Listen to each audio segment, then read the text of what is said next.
Good evening, everybody, and welcome to our meeting, September 19th, 2023. Welcome everybody here in the chamber. We're down a couple of members of council tonight, the Deputy Mayor and Councillor Locke.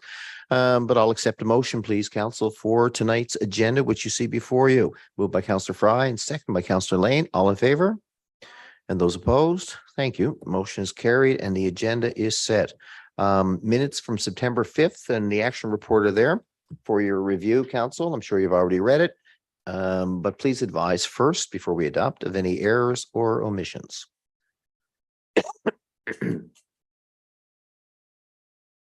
Hearing none, I'm going to call for a motion. Thank you, Councillor Lane, and seconded by Councillor Rice. All in favor of adopting minutes from September 5th? And those opposed? Contrary-minded? Motion carried. Thank you very much. Any business arising, Council, from those minutes, please? Just quote the item number.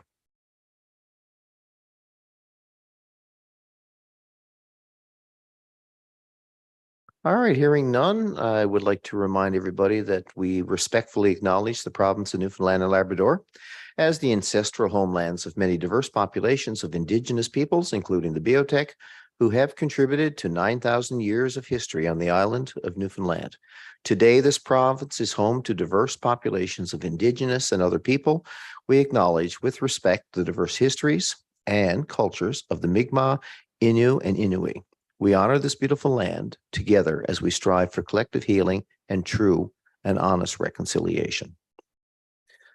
All right, so moving along in the agenda, we have one proclamation here, folks, and it's from Childhood Cancer as it relates to Awareness Month, which is September 2023. And whereas there are about 10,000 children living with cancer in Canada today, and each year, about 1,600 cases are diagnosed, over 25 of which are children in Newfoundland and Labrador. In Canada, childhood cancer remains responsible for more deaths from 1 year through adolescence than any other disease. And about 1 in 4 children who are diagnosed with cancer will die of the disease. Whereas because of significant advances in therapy, 78% of children diagnosed with cancer will survive 5 years or more, an increase of almost 46% since the early 1960s.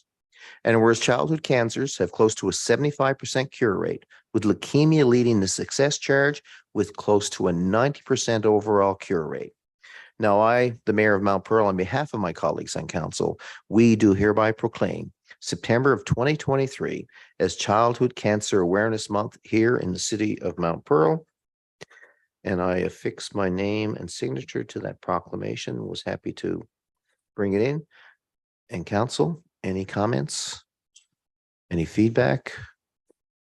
It's something, I guess, to make us both aware, Councillor Rice, that we know people here in the city of Mount Pearl have lost children due to cancer. Over to you.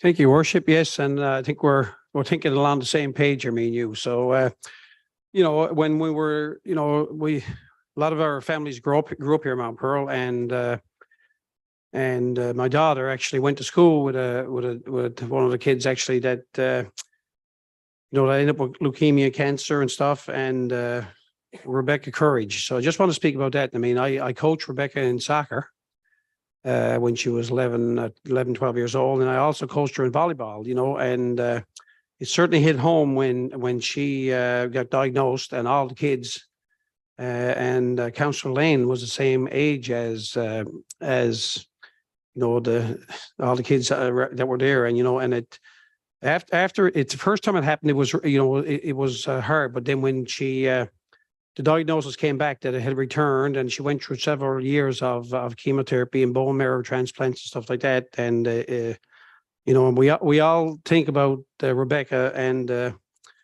you know, the family are always in our minds, you know. So it certainly hits home, hits close to home when it's, you know, kids that your own kids grew up with and stuff like that. So I just wanted to say, you know, we're all thinking about the Courage family at all times, and every year, the Courage family are big supporters of the Candlelighters of Newfoundland and Labrador, and they go every year, the whole family or most of the family now, and they spend a full week with the Candlelighters. So it's certainly a phenomenal organization to have, support for families around the city of Mount Pearl. And I certainly put my full support behind the Candlelighters as well. And I'm always thinking about Rebecca and the Courage family. So just want to pass that along. Thank you. Councillor Lane. Thank you, Worship. And Mark, I think that was very well said. I went to school for Rebecca from grade 5 upwards. And the amazing thing about Rebecca is, or Becky is what everybody called her, was the fact that she always had a smile on her face. She was such a bright light. And even though she was going through childhood cancer and she was going through treatments, when she would come back to school, she would always just be joyful and happy. She would hang out with her friends, and she never let anything bring her down. And she went to camp every summer. That was a big part of her life as well, was going to camp and getting to bond with other children who had cancer as well. So I think that all of us, like you said, are thinking of the Courage family and thinking of anybody who has a child who's affected by cancer. So I'm glad that this proclamation is brought here tonight. And I think that this is something that we need to bring awareness to going forward. Absolutely. Thank you. All right, thanks, everybody. We're going to move to the next section of our agenda and please, Councillor Fry, yes. Thank you. Thank you for allowing me this. Every year in September, since I've been on council, we've always proclaimed the month of September as Ovarian Cancer Awareness Month. And some of us around the table remember this incredible lady, Susan Glenn, who was an incredible advocate for ovarian cancer. And she would come in on a regular basis, and she passed away 2 years ago. So last year was the first time that we did this proclamation without her. And this year we didn't get it in time to do the proclamation, a formal proclamation, but if I may, can I speak to it? Okay, so I'm going to read the majority of last year's proclamation. It says Ovarian Cancer Awareness Month, September 2022, which I guess we'll do 2023 this time. This month, we recognize those who have died and offer support to those who continue to fight for their lives. Whereas the Canadian Cancer Society estimates that close to 3,100 women and girls of all ages will be diagnosed with ovarian cancer last year, and that over half of these women and girls will not live to see 5 years. And ovarian cancer is the most fatal gynecological cancer in Canada, and yet the survival rate of women diagnosed with ovarian cancer in Canada has not changed in 50 years. Early detection of the disease remains the best way to save lives. However, there is no reliable screening test for ovarian cancer. Sometimes people think that if they get Pap tests that they're covered for all types of cancer, but not ovarian cancer. Symptoms include abdominal pressure or bloating, digestive problems, excessive fatigue, frequent urination, and changes in bowel habit. And the Women of Hope group was created by Susan Glenn in 2016 and had over 2,700 members worldwide. The group's mandate is to offer support for affected women, their families, and friends, and to raise awareness for ovarian cancer and encourage the Teal movement. And she always requested that we proclaim September as Ovarian Cancer Month. And I made a promise to her that as long as I'm on council, every September, we will proclaim September as Ovarian Cancer Month.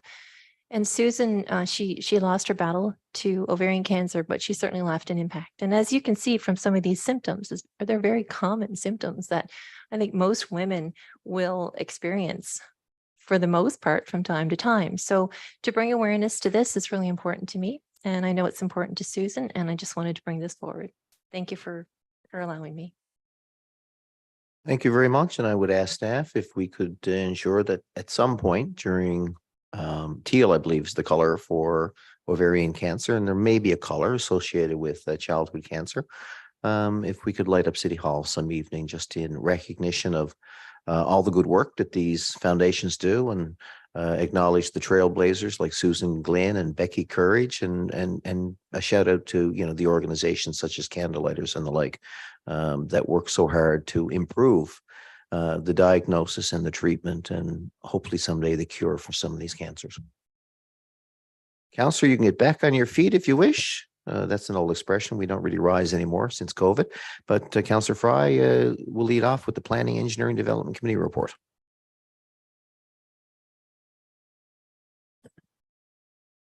Okay, bear with me for 1 second here. Okay, I'm going to start off with the building and occupancy permit listing. So for the information of the public, the building and occupancy permit listing is being upgraded as part of the city's digital transformation. So a full listing will be available at the next public meeting. And then I'm going to move on to the development permit listing for the period of August the 28th to September the 8th. The Planning, Engineering, and Development Committee recommends that the following development permits be approved as presented for the period that I just mentioned, August 28th to September the 8th. And they are listed here in your kit, and I so move. It is moved by Councillor Fry, seconded by Councillor Rice. Thank you very much. All in favor? Those opposed? Message carried. Motion carried. Thank you. And I'm going to pass it over to my colleague, Councillor Rice, for the conclusion of the report. Thank you. Thank you, Councillor Fry. Your worship, we have number 3 for information purposes. The municipal plan and integrated transportation plan. So we've got a request for a proposal, or RFP. So the request for proposal for the municipal plan and the integrated transportation study will be released in the coming days. This is a large piece of work for the city, and we are anticipating and looking forward to the proposals. So I just want to end off with that part for our from the PED committee, and certainly look forward to all the plan being coming back and people bidding on the RFP. That's it for our report. Thank you. Yes, thank you. Good update as we move towards our strategic plan objectives. No need for a motion, but thank you. Recreation, community safety, I believe we're going with Councillor Lane. Thank you, Your Worship. Just 2 items on our agenda this evening. The first one is the Turkey Tea 10K Road Race, Sunday, October 1st, 2023. For the information of the public, the Turkey Tea 10K Road Race is scheduled for Sunday, October 1st, 2023, commencing at 8 a.m. in the city of Mount Pearl and estimated to be concluded by 9:30 a.m. Motorists are advised there could potentially be traffic delays in the Donovan Industrial Park, Old Placentia Road, and Smallwood Drive area. The second item on our agenda is the Mount Pearl Frosty Festival 2023. The committee requests approval for the city to provide the Mount Pearl Frosty Festival with a $25,000 loan in 2023, noting terms and conditions for this loan as agreed upon by the city. The loan would encompass $15,000 in cash and forgiveness of the $10,000 Glacier Arena payable. And I so move. It is moved by Councillor Lane, and seconded by Councillor Randall. Sorry about that, folks. Any questions or comments? I think the times we're navigating through post-COVID, and we're navigating through a lot of inflation out there, which has really driven up the costs. And we've got a really healthy Frosty Festival. We've got a solid board there, and we're working together to make sure we have one of the best festivals that we can possibly deliver. But it is a new environment out there, and so this motion, I think, sets the table going forward for a good working relationship. Any other comments? Hearing none, I'll call the motion. All in favor? Contrary-minded? Thank you. Carried. Back to you, Councillor. Yeah, that's it for our agenda for this evening. Thank you. We're going to move over now to the Corporate Services and Public Works Committee. Councillor Antle, please. Your worship, I got a few here to go through. First one is invoices for approval. There's 6 there you can see in your kit, and they total $269,723.78. And most of these have to do with some regional services that we provide with the city of St. John's. And I so move. It is moved by Councillor Antle, and thank you. Seconded by Councillor Fry. All in favor? I'm assuming there was no comments or questions. Anybody contrary-minded? Carried. Sorry about that. Bless you, Councillor Lane. Number 2 is the payment register and a purchase card report for the information of council. The following payment register for the dates August 31st to September the 13th total $2,246,614.55. And the purchase card report for the period of June 27th to July 25th total $288,152.97. And July 26th to August 25th, 2023 total $485,855.43. And I won't go through all of them. They're all in their kit, and I so move. No motion required. It's I think that's an FYI update because it's the payment transactions as opposed to invoices for approval. There's a lot there. So you can go through them. Yeah, it's a lengthy report. Director Pittman, I don't know if you'd like to comment, but I think this encompasses a larger time period.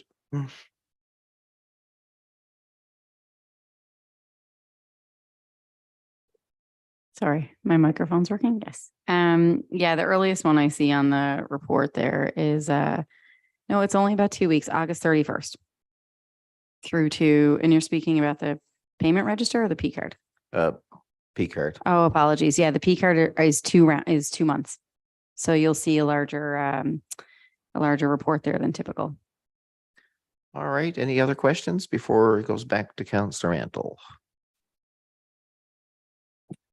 I'll do. Number 3 is regarding our municipalities Newfoundland and Labrador Convention, which is coming up there in the month of October. And the Corporate Services and Public Works Committee recommends approving the M&L Convention lanyard sponsorship in the amount of $5,750. And I so move. This is a good thing to use. This is a lanyard that all the participants in the convention will have with the city of Mount Pearl on it. So they always have Mount Pearl front and center. And I so move. It is moved by Councillor Antle, and thank you, seconded by Councillor Fry. Any questions, comments? Yeah, the M&L is a partnership amongst all the municipalities, and whether Corner Brook, Gander, or St. John's or other municipalities host, we're always happy to partner with them and make sure that we have a productive convention. I'll call the question. All in favor? And those contra? Motion carried. Thank you. Number 4 is something we have to do. It's a leave of absence for our deputy mayor. We wish her well. But our deputy mayor, pursuant to a section 20E2 of the City of Mount Pearl Act, where a councillor may be absent from meetings for the council for 3 or more consecutive months on the leave of council in section 2.4 of the City of Mount Pearl Council Remuneration and Reimbursement Regulations. The Corporate Services and Public Works Committee recommends approval for the medical leave of absence for our deputy mayor, Colley, for the period of May 21st till December 31st, 2023. And I so move, and I wish her well. It is moved by Councillor Antle and seconded by Councillor Fry. Any comments, questions? It's an unfortunate situation, but it's what we have to do according to our policy in the Act. I'll call the question. All in favor? And those opposed? Thank you. Carried. Deputy Mayor's licorice will be here for a few months on our desk, so I'll waiting for. The Public Works Status Report. The committee reviewed the following status report and we're always ready. The emergency preparedness task, I guess, with Lee coming up and just went by, we're always on the lookout. So we reviewed all our Public Works emergency checklist for storm preparations. We reviewed the city emergency response plan and reviewed and inspected the city's emergency and environmental response trailers. And everything was up to scratch. With the roads, our work continues on manholes, catch basins, and curbs. Lawn repairs are being looked after and almost done for the year. The street and sidewalk sweeping has been carried out. Asphalt is being checked. And household recycling and bulk garbage is ongoing. With our parks, if you're walking on the trails, you'll certainly see our new trail signage. It's all on the trailway now, pointing out where to go and trail etiquette, and it's really great to see. Our phase 2 of the urban forestry plan continues. You can see our trees being planted all over Mount Pearl. Just recently, I noticed them up there on Mount Carson Avenue, where these trees are going to go. Our commemorative bench program is ongoing, and you can see our benches all over the trails. It's great to see. Trail trimming continues. I saw them at it today. And our work continues, and this is quite interesting, in our Team Gushu baseball field in preparation for the 2025 Summer Games. We might stop posting on our Facebook. We had 7 containers, 53 feet of containers. I forget the weight there, but it's 53 containers of materials. The clays and bricks have all arrived for our Team Gushu, and maybe Director Collins can talk about that in a minute. Or Director Corey Harvey, I'm sorry. Continued maintenance on landscaping beds, hanging baskets, and our sports field playgrounds are all ongoing. With our fleet, our service and maintenance are ongoing. Our service on our snow blowers, which we hope not going to use for many, many months, are ongoing. We have 3 brand new loaders and a tri-track mower from our fleet replacement plan has finally arrived and are being serviced. The UTM crew is busy doing our general clause plug service and service locates. Our hydrogen flushing is ongoing. You might see that going in our neighborhood now with the hydrants is going. Leak detection is ongoing, catch basin cleaning. Our storm sewer jetting is ongoing and our water and sewers has been quite a busy department. And our lift station is in full maintenance. And also, if you can check in your kit, you can see our water levels at Babel's Big Pond. There's no issues. We're equal to last year and moving along quite well. And that's our report, Your Worship. Thank you very much. We're at the end of the agenda. I'm sure one of us will talk about the baseball field, so we'll give Director Collins perhaps the lead in a moment. But I think roundtable first up tonight is Councillor Rantle. Your Worship, I'll be quick. You might see on our Facebook page in the past couple of days, Oktoberfest weekend is coming up, week of October 6th and 7th. And on Friday night on the 6th, the city will host a craft beer tasting event. And this is always quite popular. It's the tickets sell out fast. And if you are interested, you better buy your ticket now. And if you love craft beer, music and food, on Saturday night, we'll bring in Rocktoberfest. And that'll be featured with Bick and the Ballpoints and the band Sugar. Landwash Brewery will be serving their beer on tap. And everything sounds really good. There's going to be food from Cajones, Prestos, and Siggy Foods for food for purchase. And this is always a great event, and I encourage you all to get your tickets. I'll be there. Thank you very much, Your Worship. And where's that being held? At the Reed Center. I'm sorry about that, Your Worship. Looking forward to it. Councillor Rice. Thank you, Your Worship, and thank you, Councillor Antler, for the information. So yeah, so you look on our city website, there's lots of activities coming up for the fall. And there's and a lot of them are I got to I guess throw a bouquet of roses to our staff. They do a phenomenal job putting our events together. But I particularly like the fall of the year and the events that go by. So another one I got here is the Fall Craft Fair. It's on Monday, October the 9th, and it runs from 10 a.m. to 4 p.m. at the Reed Center. And we also have a sunset yoga that was rescheduled for which is this Thursday coming September the 21st. From 6 p.m. to 7 p.m. That's on the T-Rail. And Beth Power will be conducting that yoga. And also another point of information I want to pass along. We're trying to finish off a lot of our areas, like construction areas in the city. And I drove past a few of them there this past weekend. And there's quite a bit of construction on the go, which means manhole covers are protruding to the ground and there's open pits, holes, and so, if you go on Ruth Avenue or, or up on Farrell Drive or across on Roosevelt area streets, there's always construction and there's companies there, Dexter Construction and several other companies that are moving along. I just trying to get those areas filled in and done before the winter sets in. But one of the biggest concerns I want to add is that please abide by the signage. The signs are there for your safety. And also the construction workers are there giving you direction on which way to go, because I know there was a bit of confusion there on Ruth Avenue there last week. But because it was no signage there saying which lane you had to go in, because there was 2 lanes opened up. But safety is our utmost concern in the city, and we don't want to see anybody get hurt there. So just be a bit patient and be a bit cautious and slowly drive through those construction areas. So, and that's it for me, Your Worship. Thank you. Thank you so much. Good words of wisdom. Councillor Lane. Thank you very much. Just a couple of things from me. So last time we had a babysitting course here in the city, I know people were super excited about it and it was well attended. And I had residents reach out to me and say, when is the babysitting course going to be coming back to Mount Pearl? So now is the time. Registration opened today. It'll be taking place on October 15th at the Reed Center. So you can visit the city's website or Facebook page for more information and to register your child for that. It's a fantastic course. I took it when I was maybe 12, and I still remember CPR for babies. I still remember that from the course. So it's absolutely fantastic. And I mean, even if your child doesn't technically have an interest right now of being a babysitter, it's still great information to know. So I encourage any residents to sign up for that. We also have a play group, which will be happening in fall 2023. So the staff-led play group is a program designed for toddlers ages 2 to 5 to help children learn fundamental movement skills and build their confidence and competence in running, jumping, balancing, kicking, and throwing. This is a parent and top play group with staff instructing a variety of games. This play group is taking place each Saturday from 10 a.m. to 11:30 a.m. at the Reed Center. The cost for each child is $5, and all details will be provided on the city's website and the Facebook page. And this is another great program to have here in the city because, a lot of parents are looking for something to do on a Saturday.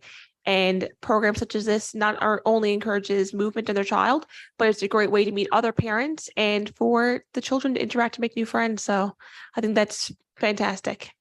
And that'll be it for me this evening. Thank you. Thank you very much. Over to you, Councillor Fry. Thank you very much. There really are a lot of things happening this fall. Just two things for me. I wanted to remind everybody about all of the wonderful events taking place at the Mount Pearl Library.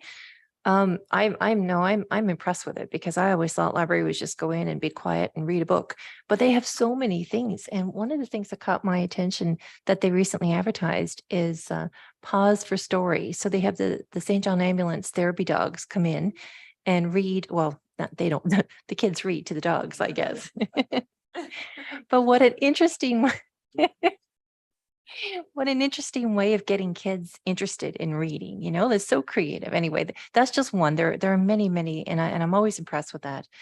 And the other thing for me, I've had a resident reach out to me regarding the property on the corner of Smallwood Drive and Commonwealth Avenue. And that's the one that I know we recently approved a two-story amendment for a two-story office building there, but the resident was wondering what the progress is with that and what's happening with that. So I'm just wondering if I can ask for an update on that particular property. Well, we have the manager of planning here, Catherine Howell. Would you mind?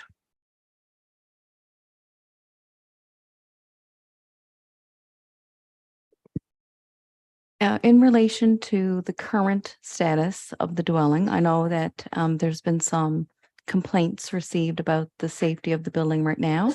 So over the past couple of months, city inspectors have been engaged to monitor. There have been violation notices issued. There was a violation notice issued today as well in relation to the property.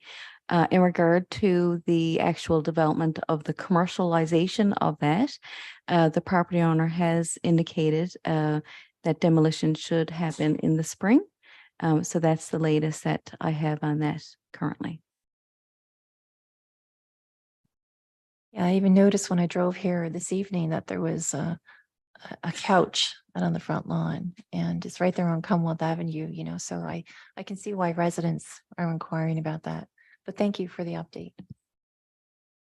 We can deal with that couch. Would you, I think a plea from council, we can deal with that right away, please.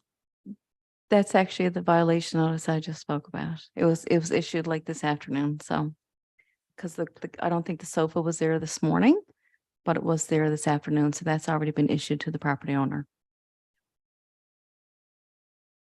That's it for me, Your Worship. Thank you very much. Thank you. You're good. Really good. I guess I'll close things off. The roundtable is concluded and we're near the end of our council meeting. I just want to give a big shout out to TD Bank.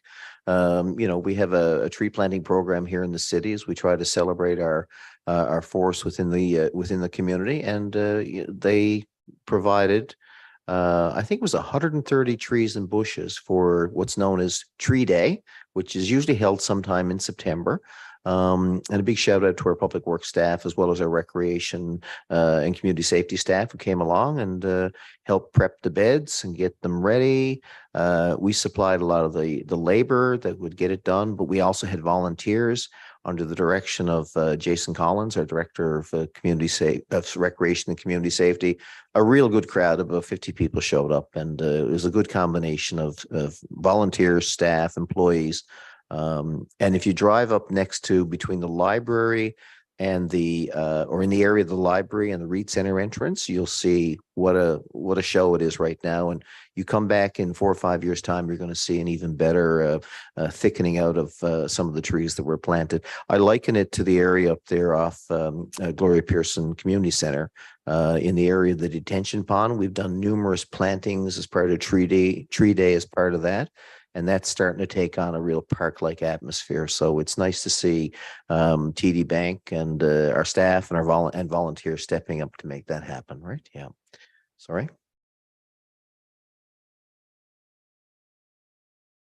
Sorry, what? You want to talk about some clay? I certainly can if you wish.